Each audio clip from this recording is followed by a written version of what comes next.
Վերջերս կանդիդատեցի Թուրքիայի հետ առևտրաշրջանառությունը, արդյոք դրան կանդիդատում նաև Ադրբեջանից այստեղ Հայաստանն ուզող բենզինը, ռուսական գազավական ցորենը եւ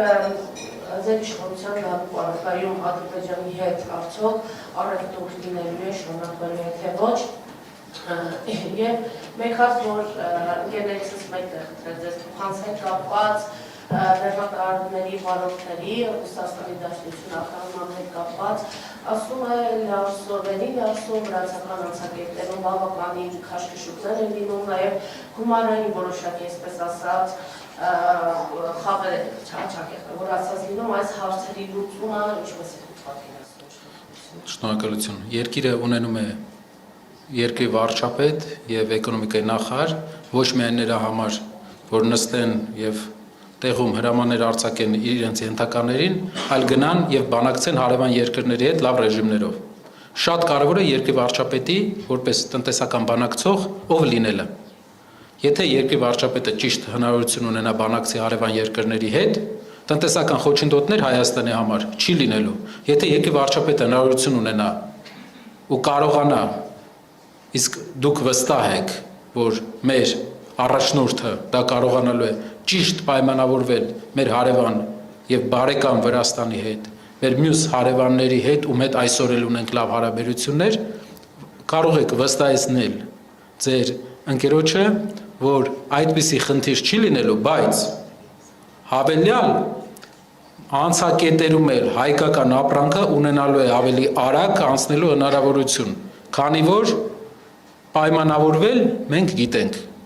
պայմանավորվել բանակցել,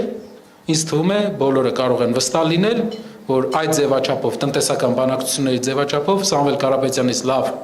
բանակցող եւ պայմանավորվող հնարավոր է Հայաստանում այս պահին չլինի։ Ադրբեջանի հետ կապված առևտուրը մի քիչ մտավախություն կա, որը ես արտահայտել եմ։ Նավթի գնումը, բենզինի գնումը պետք է լինի մաս ավելի լայն, ավելի շրջանակային պայմանավորվածության հայ-ադրբեջանական տնտեսական եւ մյուս հարաբերությունների կարգավորման։ Մենք մեր հարաբերությունները ոչ միայն տնտեսականը, մենք ունենք առաջնային գերիների հարց, առաջնային մեր հայրենիքի այն մարդկանց, ովքեր ցանկանում են վերադառնալ իրենց հայրենիք, իրենց անվտանգության մասը, հասկանում եք ում մասին է խոսքը։ Կան հարցեր Ադրբեջանի հետ։ Նավթը, գազը հնարավոր է իրար հետ աշխատել միայն այն պարագայում, եթե հայկական ապրանքն էլ գնալու է Ադրբեջան։ Իրենք կառնեն մեր ապրանքը նույն քանակությամբ։ Եթե կառնեն, ուրախությամբ կարելի է այո, ինչը։ Ուրեմն անդրադառնամ այդ ցանկին։ Ցանկի մեջ նշվում էր գյուղմթերք։ Հարգելի հայրենակիցներ, Ադրբեջանը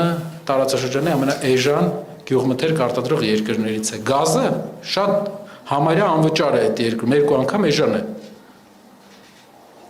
Երկրորդը Ադրբեջանային իմիշելով ֆոլգա, ալյումինի ֆոլգա էին առաջարկում, կա իմիշելով Սումգայիթի գործարան ալյումինի, որը զբաղվում է ալյումինի ֆոլգայի, այս պահին ալյումինի ֆոլգայի արտադրության պլանավորմամբ, իմիշելով հայտարարել են իրենք։ Ադրբեջանը ալյումին արտադրող մեծ երկիր է, իսկ մեր արտադրողականությունը Արմենալին այսօրվանից կարա աճի մոտապես մաքսիմում 5-10 միլիոն դոլարի, մաքսիմում։ Երրորդ էլ ինչ էինք արտանում, էլ ինչ էին ասել։ Կոնյակի հումք, ոչ թե կոնյակ, իսկ ինչ է դա նշանակում, որ դուք հումքը վաճառում ես հարևան երկրին, իսկ նա այդ հումքով հնարավորություն է ստանում Աղդամում օրինակ, գիտեք որ այնտեղ ժամանակին եղել է կոնյակի գործարան, Աղդամում լցնել կոնյակ։ Հայաստանի այն ինչ որ իրենք առաջարկել են, դա տնտեսական առումով ինքնարժեքերի ցիկլին շտիրապետող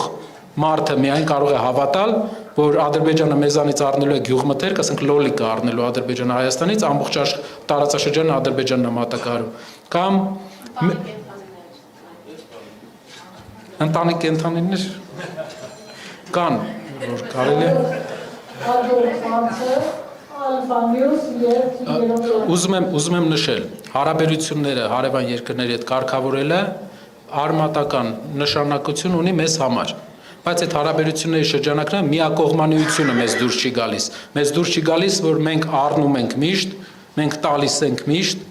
եւ չկա մյուս կողմը։ Դա է հարցը։